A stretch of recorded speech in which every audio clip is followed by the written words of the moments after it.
దేవుని యొక్క అతి శ్రేష్టమైన నామమునకు మహిమ కలుగునుగాక. ఈ ఉదయకాలము మీకందరికీ వందనాలు తెలియచేస్తున్నాను. ఈ దినము మిమ్ములను బలపరచు దేవుని మాట, సదాకాలము నిలుచు దీర్ఘాయువు నీవు దయచేసి ఉన్నావు. కీర్తనలు 21వ కీర్తన 4వ చరణం. మన జీవానికి ఊపిరికి కారణభూతుడు మన దేవుడు. ఈరోజు వరకు మనము బ్రతికి ఉన్నాము అంటే, క్షేమము కలిగి ఆయుష్ కలిగి సంచరించుచున్నామంటే అది దేవుని యొక్క ఉచితమైన కృప. యెహెజ్కేలు గ్రంథము 16వ అధ్యాయము 6వ వచనములో, ఆయన దయ వలన కృప వలన మనము బ్రతికి ఉన్నాము. గనులైన వారు గతించిపోతున్నప్పటికీ మనము మన కుటుంబాలు క్షేమస్థితిలో ఉన్నామంటే అది ఆయన మనకిచ్చిన ఆయుష్కాలం. చాలామంది జీవితాల్లో మనం చూస్తే మధ్యలోనే తనువు చాలిస్తున్నవారు ఎంతోమంది మనకు కనబడుతున్నారు. అటి వారిని చూచినప్పుడు చాలా వేదన కలుగుతుంది మనకు.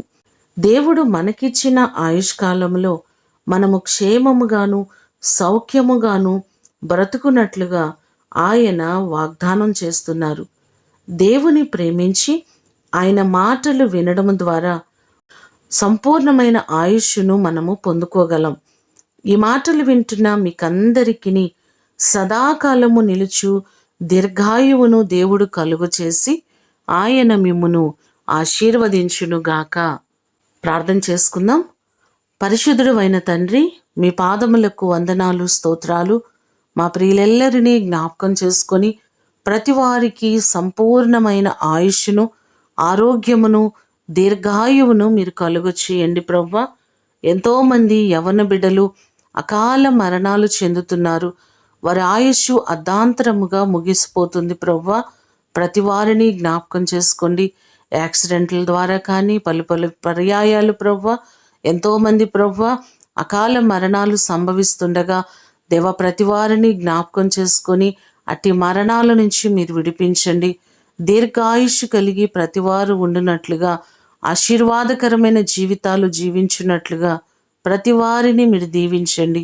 నీ కృపలో ప్రతి వారికి క్షేమము దయచేయండి. వారు చేస్తున్న ప్రయాణంలో క్షేమాన్ని ఇవ్వండి. మీ కాపుదల దయచేయండి.